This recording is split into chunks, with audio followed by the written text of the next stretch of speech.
Mate, what is with all these NRL fantasy podcasts? They all sound the fucking same. Welcome to the echo chamber.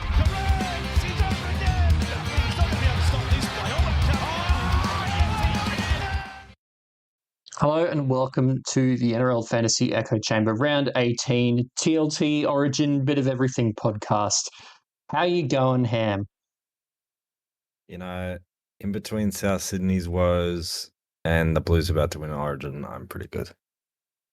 There you go. Jay-Z, we were just talking about good tries before. I reckon we need to update that intro to include some Nawa highlights. Mate, the buy of the week. Quote me now. Mark Nwanganita-Wase is coming home with a wet sail. The buy of the buy. Buy for the buy. Yeah, love that. Well, I will be very, very keen for him to go well this week because owning him over Herbie has been pretty painful until the last week or two. So let's hope that ends up going swimmingly. But yeah, we're here to talk fantasy teams and Origin. How did yours end up going last week, Jays? Are you still up in the single digits? Yeah, so I ended up losing about 30 points on first due to some unfortunate circumstances, which led to me not playing Taylor Duncan for his 96 points. But otherwise, a pretty solid score, just under 960, slightly below par, but not too bad. Yeah, that's pretty decent. How about you, Ham? Did you manage to crack a decent one out? Well, I just want to say when you're mentioning in your week how many points off first you are, I feel like you had you're having a pretty good week. But I went okay, 957. I'm just outside the top 3,000, so making a few hundred ranks each week. And also saving a few trades over the last month as well, when others kind of hit speed bumps, and also dodging the Couchman bomb, the Campbell bomb, and Bunker was shit, but last week was pretty good, 957, and playing Duncan sucked in Jay-Z. Good stuff. Gotta get one victory over Jay-Z. Oh yeah. If Jay-Z's wrong, he's never really wrong. He's just like only half wrong. It's not allowed to be proper. So at least he still had Duncan. He was just sitting. Yeah. My week wasn't so crash hot, unfortunately. No Duncan for me. Play Couchman. And my two buy planning purchases last week were absolute duds. So Karaz is now gone, and Lehigh Hopewade was not it. He just did not get the ball he needed, and even after that try assist, he was just going up so slowly. Jack Bird was okay, but yeah, I finished on 900 flat, so I'm doing the opposite, Ham. I'm coming back towards 3,000. You're probably only about 50 points behind me now. Yeah, I'm at 15,373. So yeah, well, not even steadily creeping every week, and I'm going to make some big moves over the next week or two as well. So. Yeah, I think so, especially with no Couchman drama. That's my main issue this week. As it stands, instead of having 13 and not having to make any trades, I now have 11 and not many that I want to get rid of other than Couchman. Have you got a full squad set up for this week, Jay-Z, without too much running around? Yeah, so the Kira's things was a little annoying, but it was a point I made on the pod last week was he was essentially Fletcher Sharp anyway, and Fletcher Sharp was never going to play this buy round, so it's a bit easy to sort of maneuver around not having Kiraz this week. In saying that, I still have to make two trades to do it, but given Couchman's injury, one of them's a fairly straightforward Couchman trade, and then the other one's just upgrading Lawson to Bird, who I probably would have played even for a 20 or whatever, but yeah, so two trades for me get me two centers and 13 on the field. Yeah, I'm tempted to bring in a centre myself and shove Bird up to edge. I just got to figure out what I'm going to do with that second one, or if I even play 12, because the only guys who I would sell would be Savala, who isn't. Probably like Pierce Paul, maybe, or yeah, it's a bit of a mess. But anyway, What are we looking at trades wise? I'm at 5 after 2 trades this week, which feels pretty decent. Yeah, what are you boys on? I'm on 3 after 2 trades, but I have 360k in the bank, so I'm ready to bring Cleary back in next week, and then maybe a Campbell or Yo, depending on how the Well, week looks. I have 361k in the bank, so another victory over Jersey. I'll fucking take that. I actually have 361k. Oh, there you go. The cloning war begins. But now I've got 6, but I haven't made any yet. Probably going to go down to 4 with not too much in the bank. I think holding the Origin guns through Origin has hurt me more than I thought it would. Because, yeah, you've got to get only 13 on the park, but the 13 has had to be pretty good. And as we've found out, going guys like Sabala and Duncan over the premium guys has been the play this year. Yeah, well, I was saying about Rudley's team the other day, because I think he held all the Origin guys, is that especially at this point, you put yourself into a bucket where you're not going to be trading out Haas or Cleary. And so you've held them, and trying to get 13 on the puck this week is now way harder than it should be, because you're sort of stuck with players in your team. Whereas, yeah, I copped not having Cleary 79 last week, but I've also had the ability to trade in guys like Donahoe and still playing Savala and Duncan. And so I've actually made money while avoiding like one good score from Cleary. I think all of those guys you brought in have averaged about 65 since you brought them in, especially Donohue. Yeah, he scored 59, 59, and 60 in the 3 weeks I've had him. I think we need to start referring to him as Donna Huge, because he's just a beast. And I really enjoyed watching him run 60 meters to score a try against my bunnies on Saturday night. Oh. Whatever that was. So I was out on Saturday night, and one of my mates goes, "Do you have Donohue? Did you play him? He just scored a 90-meter intercept try." And I'm like, "Bro, the guy's not running more than 30 meters before getting run down by like Liam LeBlanc. If there's no way he just ran 90 meters." And then I watched the highlights, and I was like, "He's actually kind of fast." Yeah. I have the absence of pretty much all of those guys. So sliding for me, but far out some elite pods coming up through this period. Before we jump into the teams, should we quickly have a look at these Origin team lists? Because there is a tiny bit to talk about. Well, more than a tiny bit to talk about with some of these selections, hey? Yeah, so much for pick and stick for the Maroons, hey? Billy is lost at sea, I think. I don't know. This will be very interesting. It's a bit of a strange one. The pick and stick happened to the losing team with the Blues, pretty much exactly the same, except, of course, Jacob Kiraz 18 instead of Matt Burton. So that's one there. And then on the as well. Yeah. Oh, yeah. And then... Yeah, so I don't hate, like, Daly sort of explained why Kiraz was 18th man, and it did make a lot of sense to his credit, because basically what he said was Toto's not going to be able to train for the next 2 weeks. So Kiraz is, for all intents and purposes, throughout the entire camp, he is Brian Toto. And if Toto is not fit come game day, then Kiraz is going straight in, and he's had 11 days of camp actually training with the side. He could probably still do that at like 19th, 20th man, but I don't know. It kind of makes sense to me. And that's why I sort of was planning, because I expected, I thought once Toto and Lomax got through their games, I was like, okay, Kiraz is safe. And then they picked him as 18th man, which is a bit of a kick in the guts. But well, it makes sense. So what you're telling me is that Brian Toto is about to come out and do a Payne Haas injury performance. Yeah, well, he had a cloud over him in game 2, and he ran for like 300 meters and like 100 and something post-contact meters or something, like disgusting, in a losing team, and scored. He's ridiculous. 3 tries. He's got to be the best winger ever, doesn't he? I know some people would disagree with that, but if you just go off, he is very, very good. I think we've got to wait a little bit longer to give him that, but considering who he is, and especially his stature, he has done incredible things.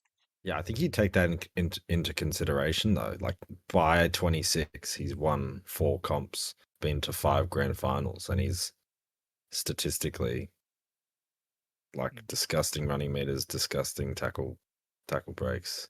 I mean, you could even make the argument that he's kind of changed the way teams go about their wingers.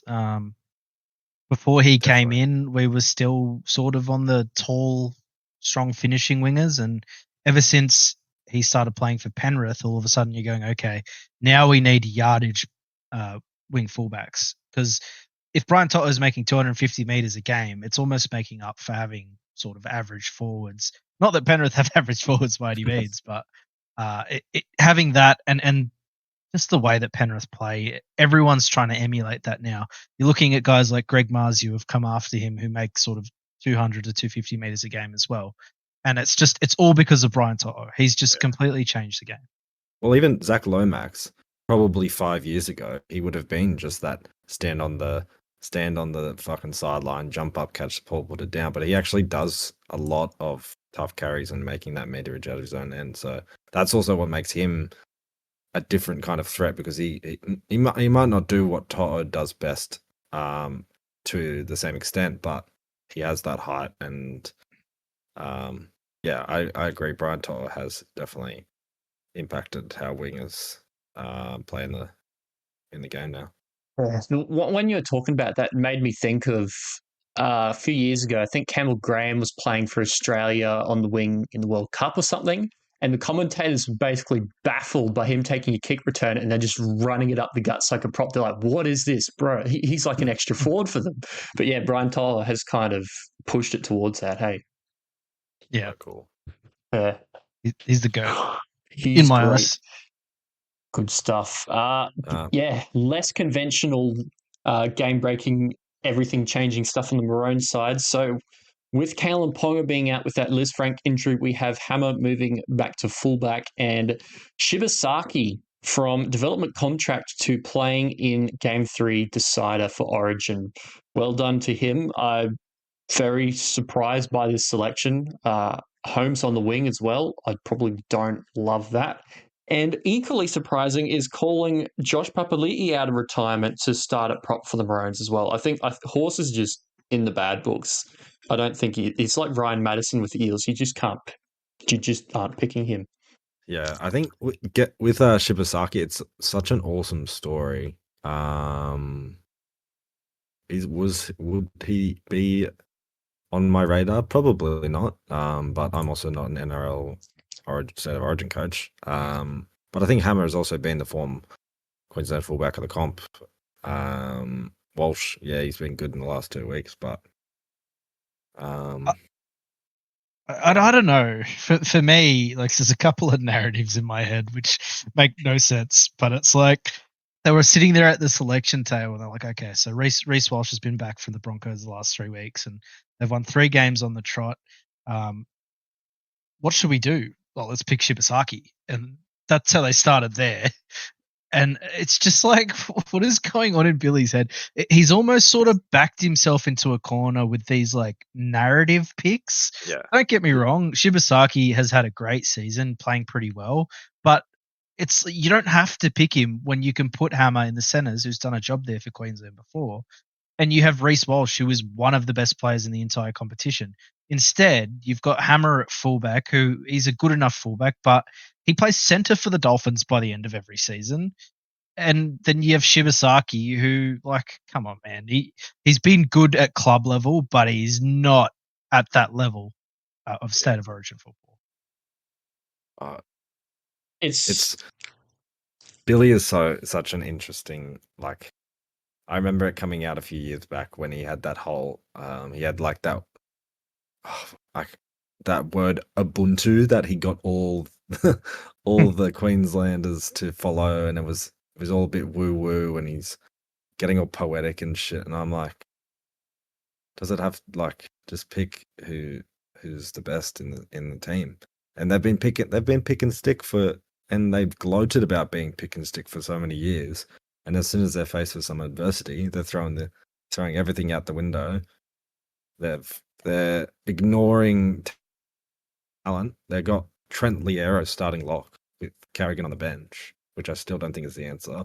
But then again, Kurt Capewell was one of their best last week, and everybody disagreed with that. Not last week, last Origin game, and he was one of their best. So again, we might just be couch coaches. Yeah, it's hard to like. Obviously, you can't knock someone like Slater. Like you can't criticize him too much as just a casual fan when he's one of the greatest to ever play rugby league. But I mean, there's certainly some head scratches, and even New South Wales to an extent. It's like Stefano ran for like 40 meters in game 2.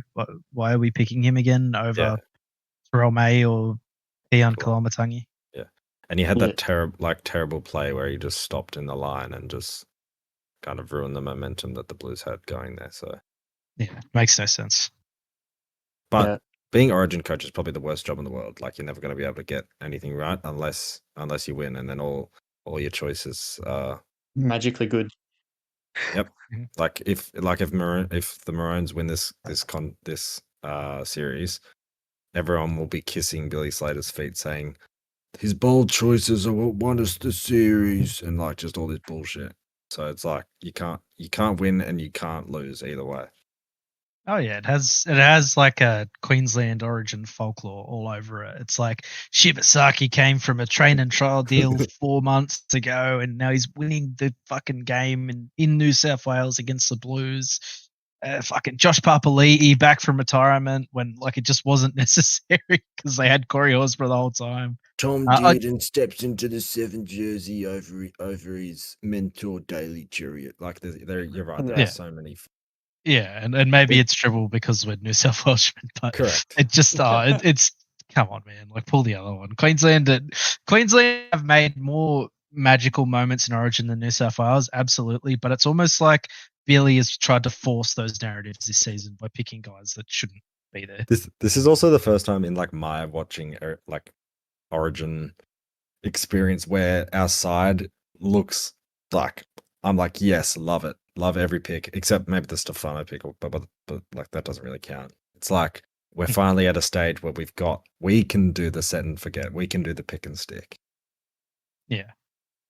Anyway, Blues 13 plus. Sorry, Skip.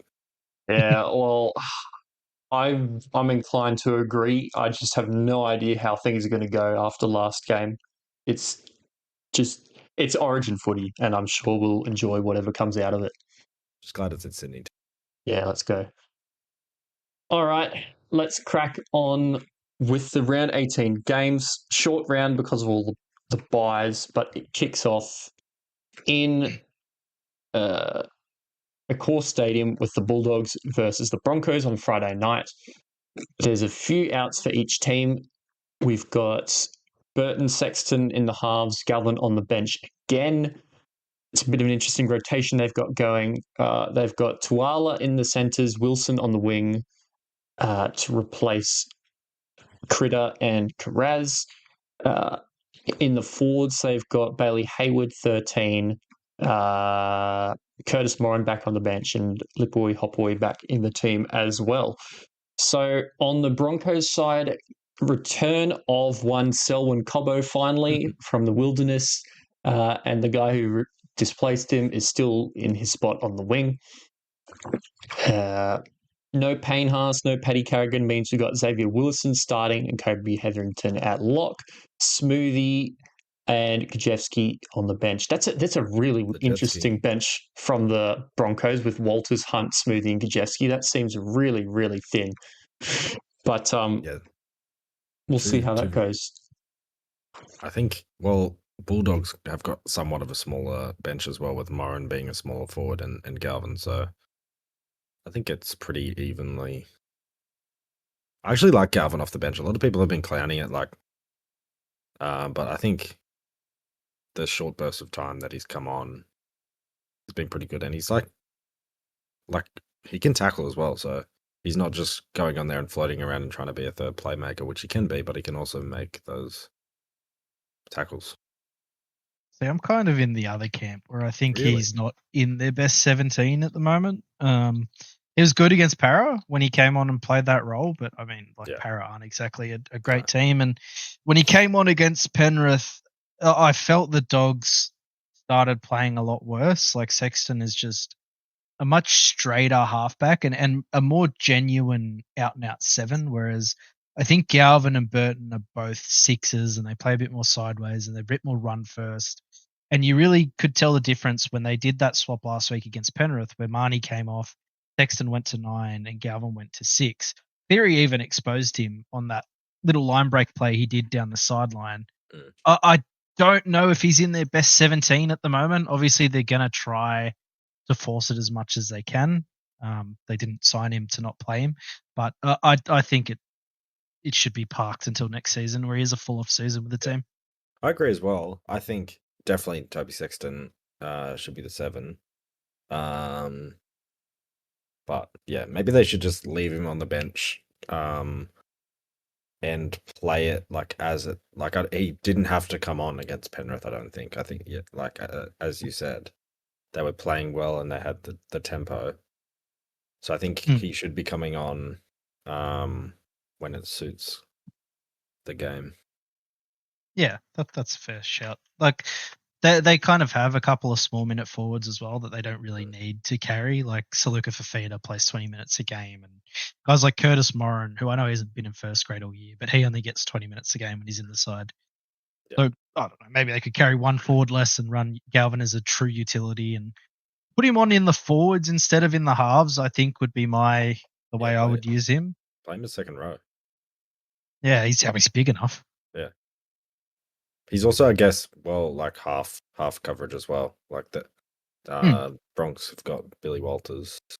Yeah, it wouldn't surprise me if the Broncos don't line up this way, especially on the bench. Like they've signed that Ben Talty guy who was playing New South Wales Cup all year. I can't remember for which side, but he's basically having a breakout year in Cup, and they rushed him over before June 30. So maybe he comes onto the bench. I'm not sure what position Va'a Semu plays, but they have no out-and-out middle forwards on the bench at the moment. So I'd be surprised if that is the same come game day.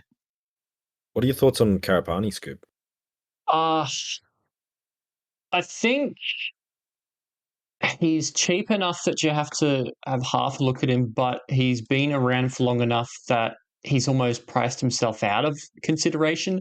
Like, he's almost turbo price now, and I consider Turbo's ceiling potential, if he stays fit, probably higher than him.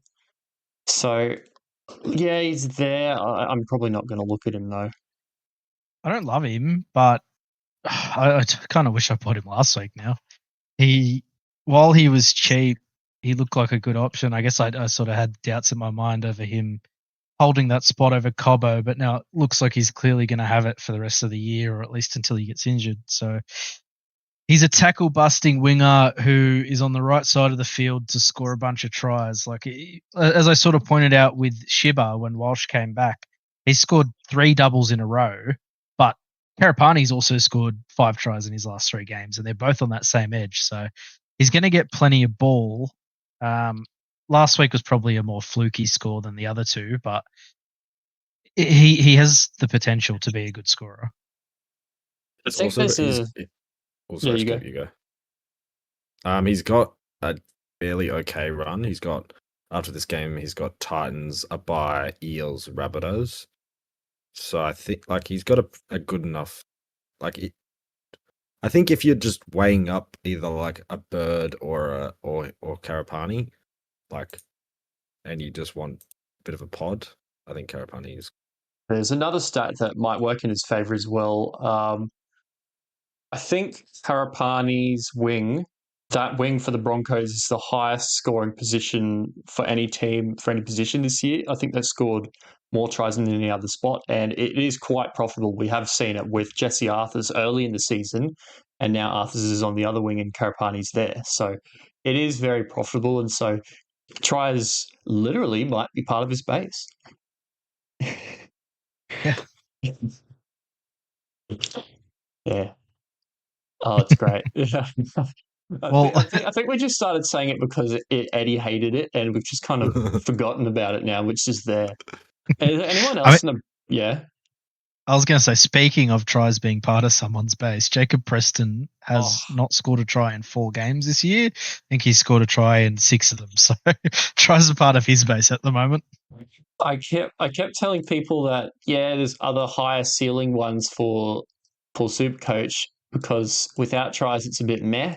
in fantasy, the base is there as well. So, yeah, he's just getting 60s and 60s and 60s whenever he's scoring tries.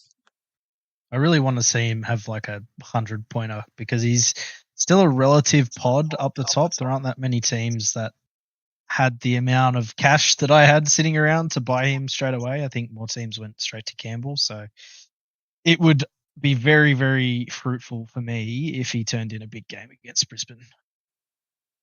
He's put the offload away a bit this year. I remember last year he could get that arm free almost every second or third run and also not breaking as many tackles. So if he sees an uptick in that and then he keeps up this kind of crazy try scoring streak, he could be a really good option on the run home. Yeah. The only thing that puts me off Preston at all, essentially because, yeah, he will score tries sometimes because he's an attacking edge back rower, is pretty much that because he's done that for most of the year, he's priced himself at that the whole year. So it's 764K for him.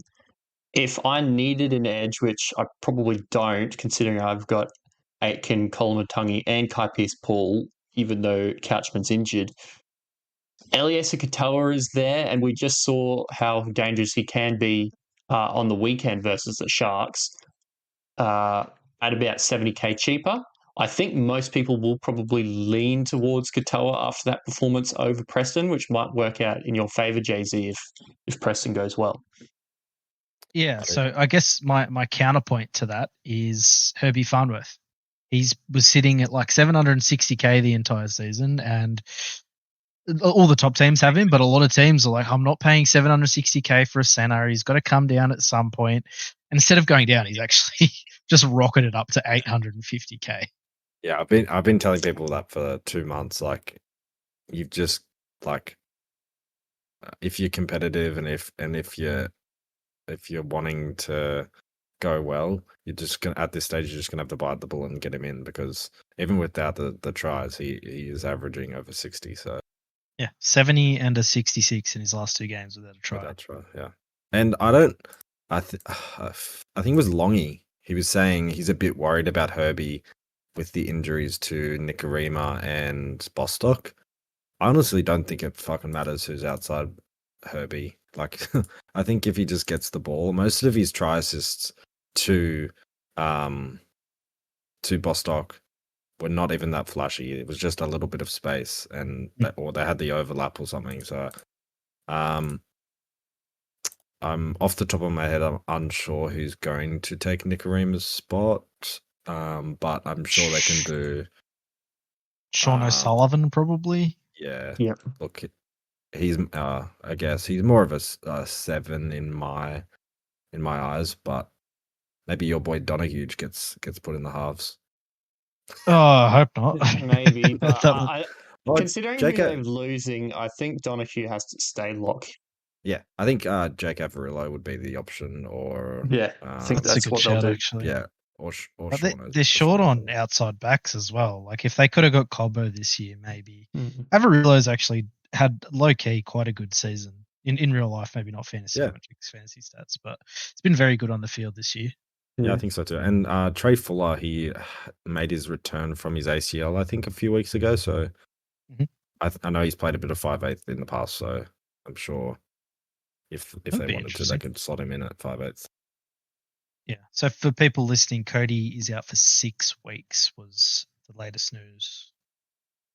Yeah, he's also on the older side, but I guess he's truly part of their spine, and part of their finals push. So I'm assuming he will be back, hopefully by the end of the year.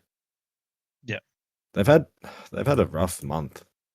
Oh, they've been. It's a credit to them and to Christian Wolf that they're putting 50 points on every game, because they've lost like Tom Gilbert, Cody Nikorima, Max Plath, Flegler's been out the whole year. I think I'm forgetting someone else at lock even. Kafusi's out suspended at the moment, and they're still just turning up every week. And honestly, it's a massive credit to Isaiah Katoa, how well he's playing as well, where they're just playing lights out footy and getting the ball to where it needs to be at all times, and scoring a lot of points doing it. Like, Newcastle have had a similar injury toll, Yeah. but they haven't handled it anywhere near as well as the Dolphins have. Yeah, similar to South as well. Like they've been destroyed by injuries, but yeah, just not being able to put even Jeremy Marshall King, he's been in and out of the side all year, and he's their hooker. So Yeah, exactly right. the Finns are real. The Finns are the real deal. I love the Finns. I hope we see them run deep in September. Yeah, that would be awesome. I think they'll do well. They've shown that they can put points on people.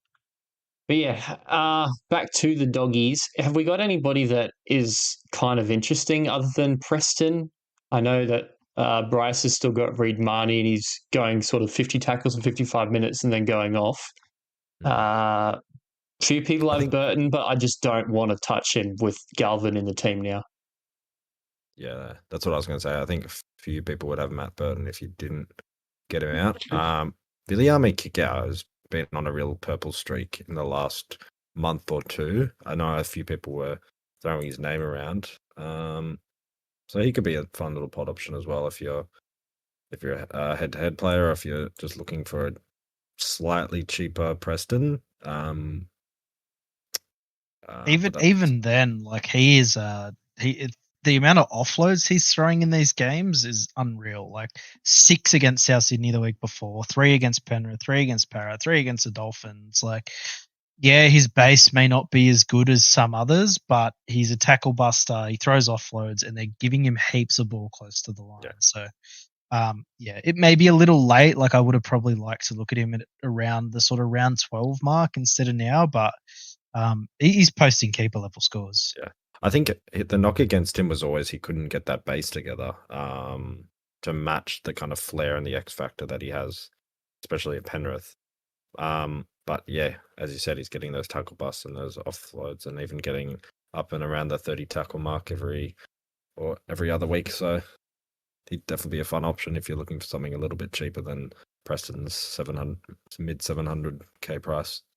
It's wild that Preston has double the tries of Kikau. That is a bit wild. I think Kikau's missed. He missed a bunch near the beginning of the year. He went round 1, 2, and then he came back in round 7, so he missed about a month. But yeah, and then other than, I think a few people got Curran on the last major buy. Either you've hopped off or you've held him on your bench. I don't know. He could still play 50, 55 minutes off the bench and do a job for you this week, but that's probably the last of the relevant players for this game. Yeah, I wouldn't touch anyone else in either team. Maybe Adam Reynolds as a pod half if you need one desperately for whatever reason, but I think everyone's kind of sorted with like Fainu and LKT and Fogarty and Savala, so we should be sorted in that space. Yeah, I think so. Next game is the 5:30 Saturday game, and it is going to be a game of first place versus a team that got blown up. So I'm going to read out the Dragons' back line. So you've got Gutho there, obviously. Sully is there still, but Sloan has come back in. There's Allen and there's Sione for now. So it is not their first choice back line by any means. With no Couchman, they've got Gula and Clemmer at prop, Faitala, Mariner, and Sewer on the edge. DeBellin comes back to lock. And the bench is Little, Pacific Tonga, Sele, and Molo. So, in all honesty, although there was sort of a bit of worry with Cook having some sort of ankle complaint at the end of the last game, it seems like he's good to go.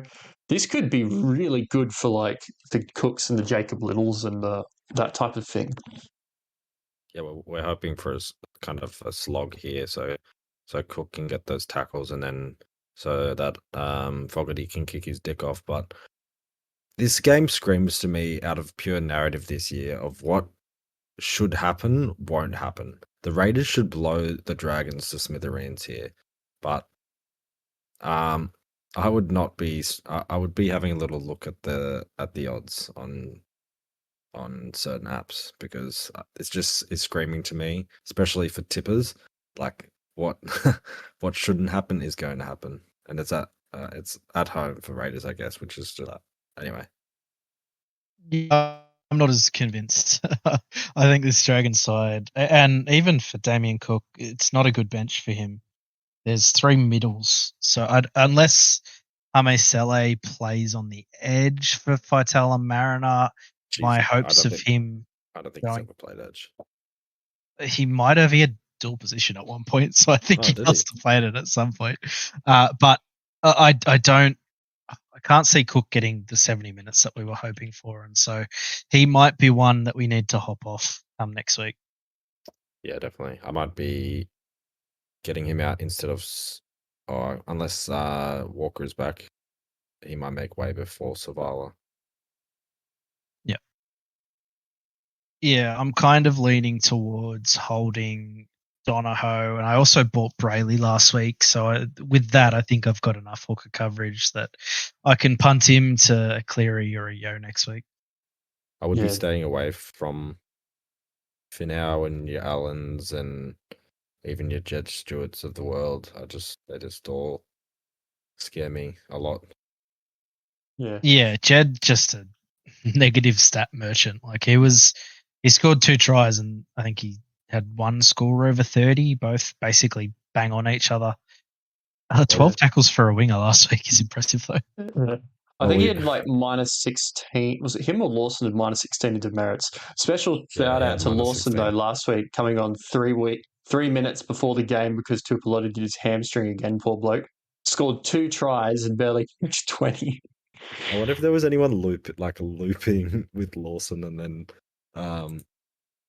then he stayed in there starting 13. Yeah, I think I know one person that did that. It's really unfortunate. Ouch. Yeah, 16 points of tries, 21 points in total. Yeah, we were talking about gun wingers of the modern game, and this is like the exact opposite of what a Brian Tyre would provide to your rugby league side. We got Xavier Savage as the absolute standout versus the other 3 of Stewart, Finau, and Sloan. Yeah, and if it was up to Shane Flanagan, Sloan would be nowhere near first grade ever again. Yeah, they've kind of lost patience with him. They're like, okay, fullback, you just need to work on your defense. It just has not worked, has not happened. But yeah, on the Raiders side, it's pretty similar, except for, well, a serious lack of Josh Papali'i, meaning that, yeah, Smithies, Tarpane, and Horse are all starting. So that's what's happening there. And I'd expect probably another Zach Hosking 80-minute session this week or close to it. Who knows? Maybe he'll get another good score. Crazy that Joey Tarpany's playing this week after he was literally able to use his finger as a try square. That looked so fucked. But it's pretty cool to see. I thought it was even cooler to see when he did it. He ran back into the Canberra's defensive line until the end of the set to defend the line, even when his finger was like snapped in half. So yeah, they're tough blokes, these rugby league players. Well, I think that's also just like a good portrayal of the Raiders this year, is they're just showing up for each other and just being the gritty Raiders that we've seen in the past. Yep. Good shot. Newcastle did score immediately after he did that though, so I won't give him too much credit. Was he off by then? No. It was the same set. He like rushed back and then we just spread the ball left. Okay. Well, at least he tried. So I'm just looking at the team list. One thing to point out is definitely not Joel Reddy in the reserves. Joe Roddy, who's in jersey 20. Joel, one to keep an eye on. I used to love Joel Reddy. Good guy. He had a few seasons at South Sydney when I was a kid. Yeah. He was a bit of a meme in most circles that I was in. Yeah, that hair, he just looked so goofy running along and his hair flapping around in the. Yeah. We're getting a bit off topic, Scoop.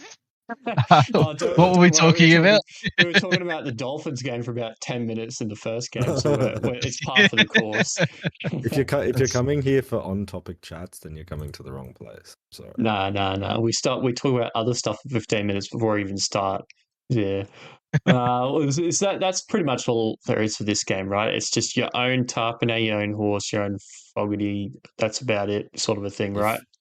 If you think that Clemmer is gonna get 60 minutes every week, then by all means, or Gula as well. I don't know how they're gonna share the forward minutes around. They've got 3 middles on the bench, so I think they're just gonna share them around pretty evenly. So yeah, Gula's PPM's pretty good. So if you can get near 50 minutes, like maybe he's an option, but he's also a bit of a bum, and I'd hate owning him. yeah, definitely. That's the way to play fantasy. Don't like him, so I'm not picking him. Yeah. Oh, that's just like the Eels. It's like, so Blink can go and buy JDB from this mob, and yeah, he's playing well this year. I just don't like him. God, did you see him crying on the fucking sideline? That was heartbreaking. Yeah, well, apparently they said, no worries, we'll sort you out with an extension. And then he came back to them and they were like, it's not on the table. So he signed with Para. And they came back like, no, we were joking. Like, come back. We've got a deal for you. But by then he was like, nah, I'm good. That's God. Nah, that's not how to run a footy club. Shane Flanagan. It's a joke. You know Scoop, you know who knows how to run a football club? Parramatta Eels, and that's where he's going. So mate. Look, also, Riley Smith is just like kicking himself with the Talon Silva signing. Yeah. Well, Talon Silva's good, but he's also like another young, could be great, but we will see type of situation. And now they're both there. It's like Raiders trying to buy thousands of hookers when they've got good options there, like Owen Paddy and Tom Starling. I kind of think he sucks, Talon, to be honest. Like I don't really get that when you have Riley Smith there. Yeah, I don't get it either. It was like that. Well, it's not the same, but it was like them buying Cook when they already had Little. I just didn't quite understand why. That was weird. Yeah. Anyway, one team that will need a hooker will be the Cowboys next year. And as Harrison Edwards puts the 9 jersey on for the fourth week in a row. Yeah, absolutely. And Murray Talagi is playing club instead of Origin. Shibasaki's centres and Holmes' wing, and Talagi is playing for the Cowboys. So there's that. So Duffy 7, Clifford 6. Not heaps going on here other than the serious absence of Nanai, Robson, Cotter, Dearden, and a bunch of fringe names on the bench. So, yeah, Kai O'Donnell's been floating in and out all year. He's not really an option. Bateman was out last week and is back in now. I'm not interested in basically anybody in this whole team except Scotty Drinkwater. And, I mean, it's against the Storm. Yeah, it's a pretty rough looking team, and I don't like being a non-Jerome Hughes owner this week. It'll get better. It'll get better, but after seeing how good he's looked, certainly thinking that maybe he was worth the plunge. Is Joe Chan with number 3 on his back a typo, or what's going on there? He played a few games there. Well, when I say played a few games, he moved there mid-game. Right. I think he might have been named there once earlier in the year for Melbourne, and he did an okay job. So maybe they just don't have anyone else. Like they're already running Kane Bradley on the wing, who might be a cash down option if you just really need someone with a really good matchup this week and should hold his spot for a couple of weeks because Farlongo's out for 10 to 12. But yeah, Joe Chan in the centres. I like screaming his name. That's about it. Is Warbrick still out from that concussion injury? I think he's supposed to be starting running recently, but yeah, far out. I don't like his chances of playing too much more footy if he's out for. Is it 3 months now? It feels like that's a long time. Yeah, it does. He's barely played. But I don't remember him getting concussed all that often, so obviously selective memory. So it is a worry that it's taken him so long to get back anywhere near. Yeah, round 4 was his last game because he was doing slowly and then and then he had a setback.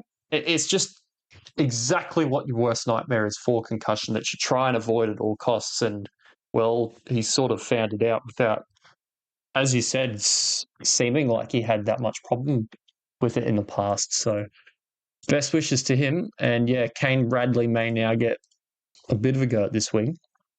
Did you guys see that Jordan McLean has played with Caden Lars and his father Tom Leroyd Lars? Yeah, I did see that. That's kind of crazy. It's so crazy. Probably speaks to how fucking long he's been in first grade for. Yeah. I'm assuming that was when he was probably like freshly 18 or 19, making a random debut on the Yeah. Yeah, it bench or must have something. been. Because Yeah, he hasn't played that many games, like 237 games for someone that, if he debuted that young. But it feels like he's been around forever, but not really making a mark either. I don't know. He seems like the most NPC forward in like the whole Well, club. he was also he's the one that ended McKinnon's career, wasn't he? Yeah, that Yeah. was 11 years ago now. Yeah, wow. Crazy to think about. Getting old. Sages, hey. Yeah. I just hope that we're not in for another drinky 17. Yeah. Did you end up eventually getting Drinkwater, JC? You still not owning? I brought in Drinkwater in like round 7, so I've had him for Oh, ages. So I got who am I thinking of then? his good stuff and not much of his, and a couple of his bad stuff as well. But it's sort of averaged out for me. Whereas I think Cos was saying the other week that this was Drinkwater's highest score over 20 in his team or something last week. Yeah, I think Cos has only had him for like 5 or 6 weeks, I think. Yeah, must I've had be him Cozzy. I've had him since round 10. Bought him at Yeah. 705k. It's down to 544. That's awesome. Falling off a bit. Yeah. There you go. Hopefully, he can score more than 17 this week. But the fortunes were reversed last week with Pappenhausen not doing much and Scotty Drinkwater doing a lot. This week, it could be Pappenhausen 80 and Drinky 20 to add up to that 100. Yeah, I really liked Pappenhausen as an option last week, but I missed that Storm game, so I think he went off early. If I'm correct, Yeah, 74 minutes. Yeah, they also weren't giving him much ball at all. It was all the Jerome Hughes, Eliesa Katoa show, and then give it to Falongo. So they were also kicking to Falongo a lot. I didn't watch it, but I was listening to it, and I was listening out for Pappenhausen, and it was just like Falongo catches. So Did you pick up Pappy Scoop? I captained him in Supercoach. It was very upsetting. Yeah, 48 or something. I captained Jerome Hughes, which was pretty good. A lot more fruitful. Yeah, a lot better. Yeah, well, Hughes did really well in fantasy too, about 80 or so. Did he get a down date or something? Yeah, he was 85, but they gave him a try assist for where he put a kick up. Eliesa Katoa catches it, gets in a tackle, and then offloads it to the winger. And they gave it to Hughes at first, and I was going, "Oh, I don't know about that one." So thankfully, they took it off. I remember seeing a message. I feel like it's always the Storm that Grant gets robbed of a TA, or just a random one gets given to Munster or Hughes. They're just cheaters all around, I think. So there is a weird, very obscure fantasy try assist thing where if someone puts up a kick and then the kick gets like batted back and then caught and the player scores, then the kicker will also get a try assist. But that's not what happened in this one. Eliesa fully catches the ball, gets like into a tackle, and then offloads it. But yeah, it you'll see it, especially with like Nathan Cleary, who's got such an accurate kicking game, where he'll kick to his back rower. His back rower will like tap it to Dylan Edwards, and he'll score. And Cleary and the back rower will both get a try assist. There you go, 3 points hacks. And that's all for this game. Yeah, Eliesa Katoa we kind of already talked about. He could score a lot in this game if he goes over and does more try-catching things. He was really gun last week. He was so good to watch in the air against the Sharks. Yeah, he's awesome. Yeah, he's a freak of a player. He's one of the best in the entire competition, if not the best back rower in the whole competition. Not from a fantasy perspective, but in real life, he's just phenomenal. It's weird that he didn't have a tackle break in this game, though. Doesn't sound right. Really? That's insane. Yeah. Wow. He must have just swung around and offloaded so much that I didn't notice. I feel like he's really upped his base as well. Like he actually puts in the hard fucking yakka, as well as being a freak with the ball in hand. So that's just translating to fantasy sports quite nicely, I think. Yeah, without verifying this, I'm pretty sure he scored more tries last season than he has this season, but he's scoring at about the same rate. Yeah. Well, I think the Melbourne were on a much stronger streak, and the comp was a lot less close as it is this year. So that would make sense. Yeah, he's running for about 140 meters a game, as well as 30 tackles. So there's the base you're talking about. So Yeah. he's a good option. I like him, but I can't fit him into my team at the moment, so I won't be. That's about it. Everybody else is playing Origin and is a thing to think about in the run home or not. Jerome Hughes, we sort of talked about him a bit, but would you chase him if you don't have him? Not necessarily from just a play this week perspective, but as a run home keeper. I mean, he looked pretty damn good against Cronulla. I like him. Sorry, you guys. I'd think about it, especially considering who he's got coming up. Like Cowboys into Newcastle, into Manly, into Roosters, into Para. There's a couple of not the best matchups in there, but Storm should win. You'd think they'd win all 5 of those. And yeah, the end of the year is not so great. But then again, there's his base. So with the kick meters and everything. So I quite like it. But if you have. He's sort of a really good play if you're missing one of the halves that a lot of people already have. And then he's just straight in your team, I think. Yeah, I think it's definitely based on your circumstance with what halves you already have. But I feel like if you can swap out a mid-ranger or a guy who's kind of run his course with his money, you can definitely look at him.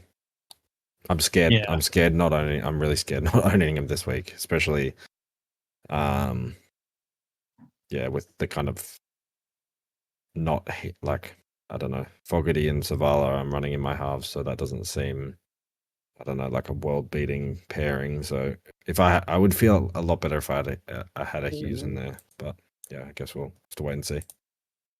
Yeah, I will say though, if you like Bryce, who wants us to shout him out because he's making no trades, and you're running LKT and Fainu this week, I think Fogarty and Savala look like world beaters next to those two. Yeah, go buy Jerome Hughes, Bryce, or something, because that could score you about 65 points in total if neither of them have a shocker.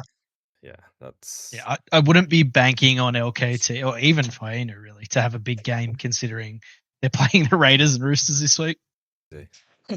Well, shout out, Bryce. There you go, Bryce. Well, Savala scored a lot of 50-plus scores in the last 6 weeks as well, so he's fine as well. If he can crank on for 1 or 2 more weeks, he'll be over 600k before we. Well, do we even move him on? I think you were talking about that earlier today, JZ. What do we have to see with him from Sam Walker to keep him as like a 19th man or something? Yes, that's a good segue into the next game because we're done with Cowboys Storm. Yeah. But for Savala, there's nothing to me that says we should trade him just yet. Obviously, you kind of need to see what it looks like with Sam Walker. It sounds like Walker will be back next week, but I think, and it sounds like DCE might even retire. So they've clearly been super impressed with what Savala's been doing. He's dominating the kicking. Like the kicking game is his real strong point, and he's getting better at running and better at supporting and creating points. And it's reflected that in his fantasy scores as well, right? I think I was a broken record for maybe 3 or 4 weeks in a row earlier in the season saying, well, the base is there, but once he starts running, we can expect him to start scoring really well. And we've kind of seen that a bit now. Like he's got all these try assists. His run meters are still not as much as like a Nathan Cleary or a top half, but he's building in confidence. And that Cowboys game was a real display of where you thought maybe he was going to cross for like 2 or 3 tries in that game. He ended up not scoring one. He dropped one over the line, but he still scored a 67. Yeah, he looks so awesome in that game. And I think I've been talking about trading him.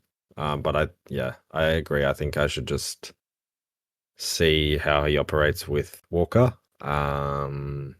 Because round 15 made 45 tackles. So if he can even get a fraction of that and then do some kicking, you're pretty close to a decent score each and every week. Yeah, well, even against the Cowboys where they tore them up, he's made 32. So, yeah, maybe he's the 3 we keep for the run home.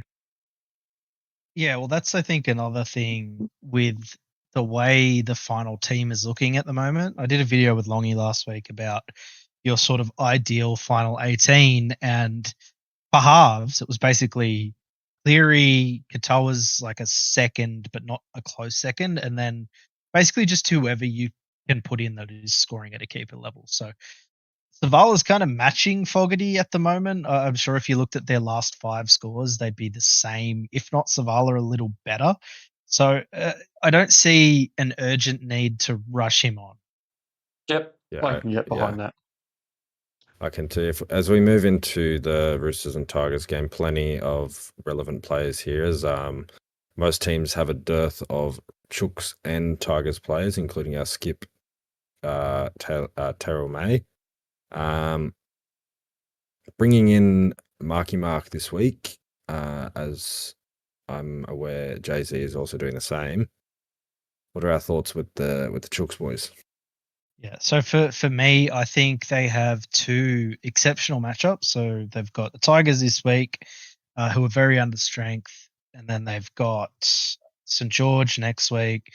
And then there's a couple of tougher games, but it's clear to me just from watching the Roosters that Mark is a focal point of their attack. Like a lot of their tries come down his edge. I think he scored 9 tries in the last 7 games or something. And with how he's playing, I don't think that's going to stop anytime soon. It's not like he's scoring tries against bums. He's scoring tries 2 against the Dolphins, 2 against the Bulldogs, try against Cronulla, try against the Raiders. He couldn't get one against the mighty Newcastle Knights, but that's not for everyone. But he's such an attacking weapon, loves throwing offloads, big tackle breaker, and I think we're seeing him get better and better every week. And so I think the Roosters are going to come home with a bit of a wet sail. They have, I think, 2 games against Melbourne, but every other game on the run home is very doable for him. Yeah, I think again, also the quality of the tries that he's scoring is something important to mention. He's not just flopping over the line and putting them on the ground. He's breaking tackles and he's working his way to the line in spectacular fashion. He should get like 10 bonus points for how well he does them. Yeah, they should have like judges on the side that put cards up, and out of 10, that's how many extra points you get. Yeah, his tries are just so good that they're worth 20. Well, that one that he scored in corner, that second freakish one along the sidelines where he went around Drinky, wasn't it? And the other wingers, like I think that was worth about 20 because he line broke, ran around, offloaded, got it back, and then scored or something. So yeah, that was awesome. That was crazy.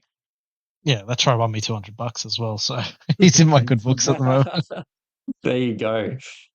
The Jay-Z endorsement on Nawa, I'm keen. And also the third game in that run, the Sharks game, that's pretty good too. Because if you just look at what Melbourne did, that right side attack can be pretty fruitful.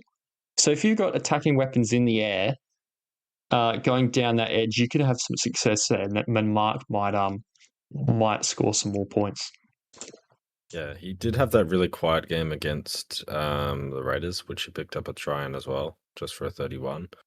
But if I recall, like I can't quite remember what that game was like, but it was in a buy round 2 in 13. But I think he's a great option, and I'm kind of sad that I didn't have him earlier and get the money that he's made, but yeah, keen to bring him in. And yeah.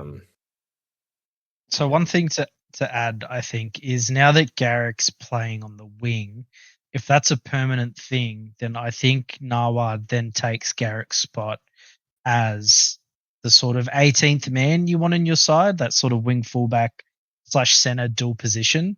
And I'm not convinced that chasing after like Campbell and Latrell is that good of an idea.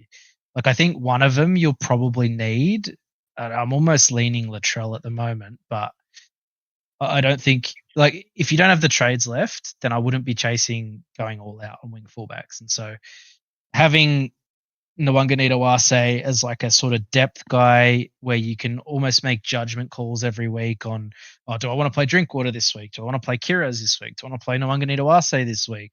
Just allows you a bit of flexibility in your team in picking like the more is varied positions where their scores fluctuate from week to week. Yeah, I agree 100%. Yeah, I like that too. The guys that we'll be wanting to bring in is there's a few guys that are a little bit cheaper than they usually would too for the run home. So, like Isaiah Yo, nobody owns him anymore because, well, Origin and because Haas has done well. Like, if you've had a few players missing through the Couchman injury and you missed one or two others, he is going to be a great one to look at potentially. Mm-hmm. Dylan Edwards very cheap as well, like five in the 500k mark as well, so he could hit a patch of form as well on the run home. On the forwards, there's not super many interesting forwards to them. Watson will be on the run home. But this week, Nafahu White is pretty much the only huge name that's been. Well, they just re-signed him too, so he's going to be in for a big game, I'd say. Fiketti's moved to edge, Steeps at 13, Docker Clay's 14, De La Salva, what a great name. There's some really good names this week popping up from the reserve graders. But yeah, I think it's the game for White to go big for. How many people own him? I think it's about 10% of the top coaches still hanging on to him. Yeah, just to go on from that, I think Fiketti is a really cool option as well. I think not a fair few, but I think a few coaches picked him up a few weeks ago. But we saw that awesome try that he scored when I think against us. Against the Knights in that kind of really close, low-scoring game. I think he can really do a job on the edge there and probably play big minutes as well. Yeah, I think him and even Blake Steep are really interesting options because, well, Fiketti, I don't think he's as trustworthy with his scoring. He is obviously really cheap, has dual position. If you need a mid or edge this week, I would be more inclined to look at someone like him rather than any of the mid-range nonsense. Like, I wouldn't be looking at Tallis Duncan this week as an example. I think you're too late on that train. Even though his break-even's really small, I don't think he's like a season-long keeper. So you kind of want to have someone like a Fiketti, who is effectively a cash out, who could make 150k in 3 to 4 weeks, and then you trade him out, cash him down, make your final team upgrades.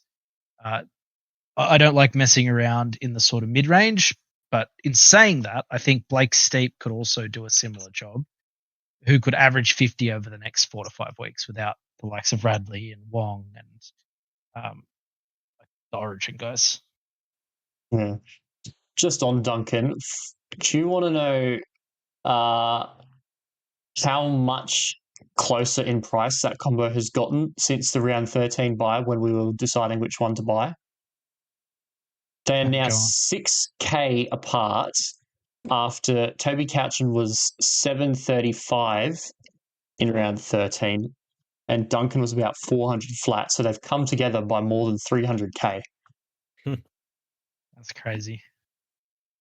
I remember I only bought him with the intention of playing him for 1 week because I wasn't sold on him as a particularly strong scorer, but I really needed a middle for round 15 or whatever the last buy was.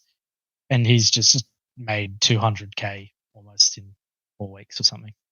I literally got him. I was watching the South game. The team list was coming up on the screen and they were warming up in the dressing rooms.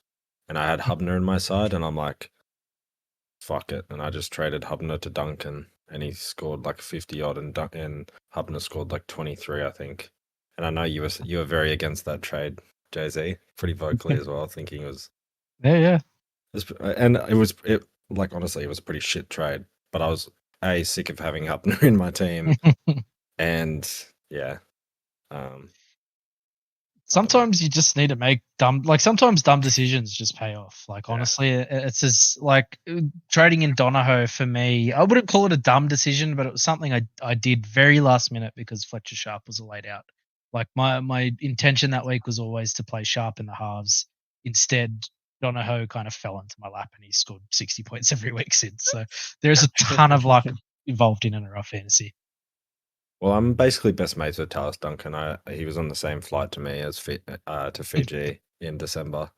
So you can probably just thank me. You can probably just thank me for this run of scores.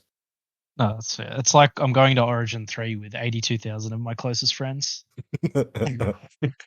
Yeah, nice. Can't wait. Right, let's wrap this one up, boys. Anything else surrounding this last game for the week? Just before we move on real quickly, there's one game after this, but Tom Rodwell is a base price cash out. If you need a wing fullback and you don't want to buy Jed Stewart and you like the look of the Roosters against the Tigers, I would not talk anyone out of it. Yeah, right. There you go. Will he end up as? It will just end up as a non-player. Yeah. And so to expand on that a little, I had a look at the Roosters run home, and he's not the best red dot you could have because they have a lot of Friday and Saturday games.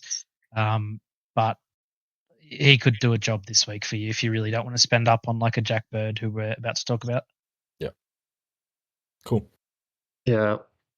Well, he didn't move to centre, which was the worry that I had this week. Instead, the West Tigers have elected to go to Ruva at fullback and Luke Laulili in the centres instead. Bit surprised at that. I would have thought they might have put Laulili at fullback. But it means that their spine is 0 for 4 for what they started the year at. Basically, it's pretty dire straits when they're running out a team like that. And they're also missing Api Coruscant, and this is just going to be shellacking one way or the other. Jack Birdsey, probably the only other one I'd be interested in. By now, you've probably decided that you have either bought Fainu or you haven't. What's he priced at now? Is he about low 300s? Yeah, he would have been up like 20k or something, right? Yeah, 328. So he's not even quite base price anymore. And there's lots of halves floating around. So yeah, you don't have to get him in. Bird I will say he did look good though, Fainu, last week, like as an actual footy player. Yeah. And even from like a sort of fantasy perspective, like he has a big bird on him. He's taking a lot of kick meters. Not sure Dewey's the best half partner for him if you want a good score, because he'll likely do a lot of the long kicking. But I wouldn't be worried if I bought Latu Fainu. He'll be fine and probably playable at some points in the run home. Yeah, that's the thing that also puts me off playing him over. Well, definitely not over Savala, given Savala's other form. But yeah, this week with Dewey, I'd expect a lot of kicking going that side instead. But Jack Bird's the other cheapish one still, 337k. He didn't quite play out the 80, but he played enough to be very interesting. 74 minutes, 41 tackles, not a lot else, and managed 45 points. So at 337k, edge centre duel, I think that fixes a few problems this week and is a nice, decently scoring, if he keeps a similar role, cheap option for the run home. Yeah, he's not great, but he could do a job, I guess. And he could fill center at a pinch on the run home, assuming he holds the back row spot. Yeah, I think that's the perfect way to describe him. I think that's the longest streak of tackles I've ever seen him make without missing one. I think he was on like 34 or 35 without missing one. And then he moved to the center. So I don't know if he's learned how to not miss a tackle. Maybe he's set for 55 average. Yeah, it's also probably the longest stretch of time I've seen him not run sideways across the field and try and palm off 13 blokes. Yeah, so hopefully he does more of that. Bring back the hermit crab run. Base stat beast Jack Bird, what are you talking about? Yeah, I'm very strongly considering playing him in my edge spot this week and just bringing in the center, because I've got edges already, as I've mentioned about 10,000 times, and Couchman does not give me enough money to get any forward that I like. So it's a tough situation there. I'm probably gonna buy a cheap wing fullback again this week. Yeah, good luck. Anything Tom else Rodger. from this? Yeah, there you go. Anything else from this game other than Alex Seyfarth moving to the bench and still scoring vaguely, maybe okayish because he got a try? I think that was the best line he's run all season, and it was in the middle. So go figure. So it's just run it straight, Seyfarth. There you go. Yeah, just cap May and move on. I think that's Yeah. Yeah. I wouldn't play silly buggers with Kalamatangi or anyone else. yeah. No, not after last week, especially. But yeah, that's the game that we've got coming up: the Rabbitohs versus the Seagulls, or rather, the Seagulls hosting, and Lehigh Hopewade at fullback for Seagulls. Tommy Turbo still in the centres, and Garrick on that wing spot. Jazz Tavanga is still at 9. Simpkin on the bench. Tommy Talau is in number 15, though, with Nathan Brown going out with that biceps injury. On the Rabbitohs side, we've got Owen Aitken unfortunately shifted to the centres. How annoying is it that he didn't even get dual, and then for the round that we wanted him to not be centre, he's going to be centre? Yeah, it's a piss take that he didn't get dual. Like, even so, he's had 2 rounds of duals to get through. The first round that he got through, he had only played center this season to that point. So he should absolutely have it by now. In saying that, I have enough forwards that I don't need to play him this week. I just hope he's back at back row come after their bye. Yeah, I'm worried about what he's going to do this week. I'd be expecting probably like another 38 type score. Yeah, he was still a pretty good fantasy scorer back in the day when he played center, but more low 40s than high 50s. Sort of like Ruben Garrick on the wing versus center. Yep.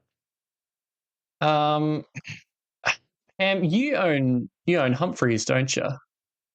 Yeah, I bought Humphreys a few weeks back as a bit of a pod play for halves in the last major buy round. He's been, especially in the last few weeks, been very underwhelming. Doing 0 kicking. And I'm actually trading him out this week, even though he does play this week. I don't need a half, and he helps me get Marky Mark. So, yeah, it's not ideal, but Yes. he is, mate. Yeah, he's been really Yeah. interesting to own. I don't know about trading him out this week. He'll kick for 600 meters. Yeah, I've wrestled with that as well, but I guess I could keep him and then play him over You Saval. No, I don't have a non-playing half. Yeah, brutal. The only other thing would be is like trading Jazz instead of him.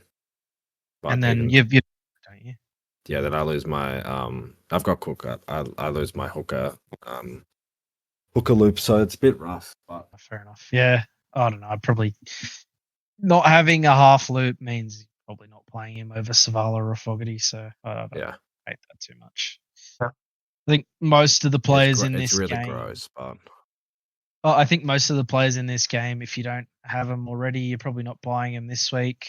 Tom Turbo may be the exception. I still don't think he's a very good buy. He looked good against the Tigers last week, but there's something in him where there's still a bit of a handbrake or a hesitancy to attack the line. Like the old Tom Trebojevic probably would have put 80 points on the Tigers on the weekend. He kept refusing to really hit the line and try and offload through the line. He was passing very often before the line, and that sort of hurt his score. So while he did manage a 49, which is very serviceable, I wouldn't be touching him still. I'd look cheaper.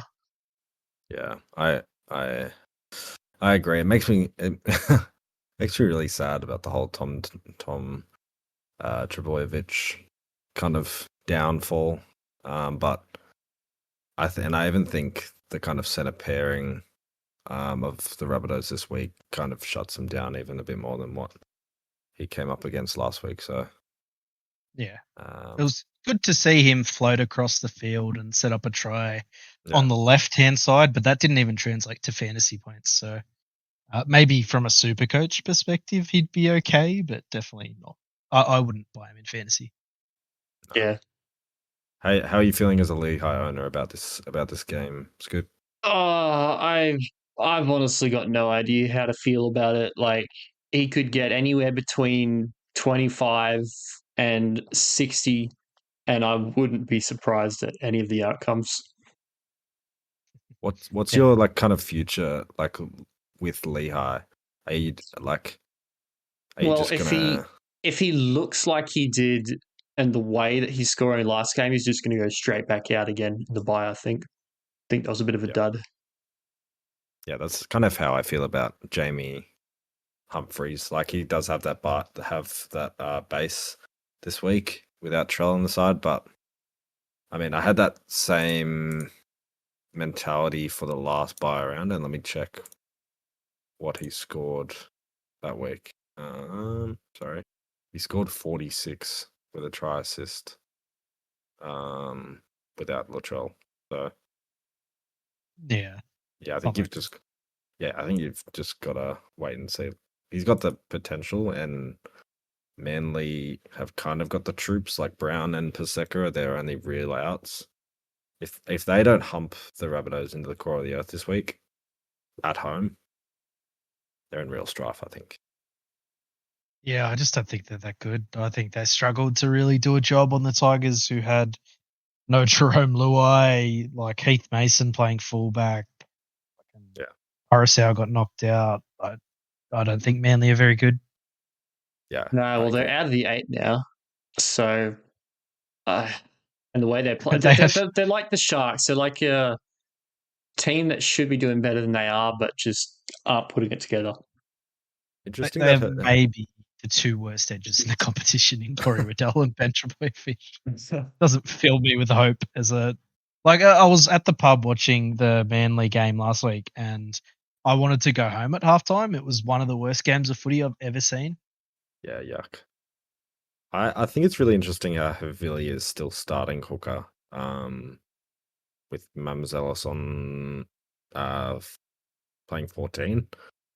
Maybe Pete's just not fully back, but like I think Havili has been very poor in Pete's absence, so we've lost a lot of speed around the ruck and actual good service. So I would be very keen on Pete making his way back into the side. Might be an after the buy thing. Yeah, so maybe one other thing to point out about South is that even though he did his hammy last week, Cody Walker's sitting in the extended and Lewis Dodd's on the bench. Yeah. I don't know how likely he is to actually line up, but there is a non-zero chance that Cody Walker actually plays this game, and we see Aitken back to the back row and Jack Whiten back to the centers. I don't think he's training this week, but I think he's just like going to be, considering they have the last game of the round, it's just going to be until either captain's run or even game day where they just decide if he's going to play or not. It will be interesting to see how the side shuffles. I think Isaiah Tass just drops out of the side, and I'd say Whiten goes to center and then Walker into the halves. So I don't think it actually affects Aitken. You'd hope not. Like worst case scenario would be Aitken goes to the bench, Dodd drops out, and Whiten takes the Aitken spot instead of Tass's, but I don't think that. No, I think if Walker plays, then it'll just be Whiten to center, Aitken to back row, Arrow lock, and then Hubner on the bench for. Oh, yeah, you could swap around that way as well. Yeah, for sure. So it could be even better for coaches if Cody Walker's playing. Yeah, you'd hope so. Yeah, hopefully. I think that'll probably just about do us for tonight then. Not that many games, lots of good good banter though. Any final thoughts on this weekend in general? I think those with trades are in really, really good standings at the moment. If you've used them all, or if you have one or two remaining, you're going to be praying every single game that a Toby Couchman doesn't happen. Or I think last week was just the perfect like display of why you need to save your trades, not go all out like 10 weeks out of the end of the season. So yeah, I think those without trades will be watching with bated breath. Yeah, this week. there's, according to yet another fantasy stats site, about 20% of coaches have 2 trades or less. So up the top. So there's going to be some head scratching going on if there is. Yeah, so I'll just echo that point. I was sort of harping on it a bit during the pod, but don't get lost in the mid-range source. Kind of look towards players that are going to do something for you in your final team as much as possible, and don't force like trades for guys that are not super elite and they're going to help you on the way home. Like, it's all good having the ideal 17, but if that means you're trading out someone like Joe Tarpanay to Isaiah Yo, you're probably better off just holding the trade and using it for injuries come the back end of the season. Yep. 3 points a week gained there could be 30 points lost in the last round when he's rested or injured or whatever. Yeah, absolutely. And up the Mighty Blues scoop.